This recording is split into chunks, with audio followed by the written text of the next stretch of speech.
Political science নিয়ে পড়লে কী কী career option থাকে। রাষ্ট্রবিজ্ঞান বা পলিটিক্যাল সায়েন্স হলো এমন একটি সাবজেক্ট যা তোমাদের একদিকে রাষ্ট্রের গঠন, কার্যাবলী, রাজনৈতিক ব্যবস্থা, কূটনীতিক, যুদ্ধ এইসব শেখাবে, অন্যদিকে তোমাদের সংবিধান কীভাবে কাজ করে, মৌলিক অধিকার কী, নাগরিকদের দায়িত্ব কী, এই সব বিষয়ও শেখাবে। তো এই রাষ্ট্রবিজ্ঞান নিয়ে মাধ্যমিকের পর তুমি পড়াশোনা করলে ভবিষ্যতে international NGO, UNI, CEF, WHO, world ব্যাংকের মতো সংস্থায় কাজ পেতে পারো।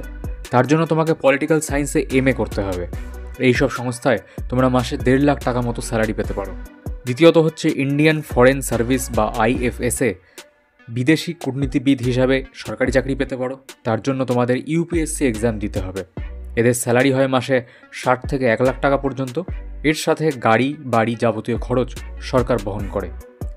তৃতীয়ত হচ্ছে বিভিন্ন ছোট বড় নিউজ চ্যানেলে তোমরা জার্নালিস্ট হয়ে কাজ করতে পারো।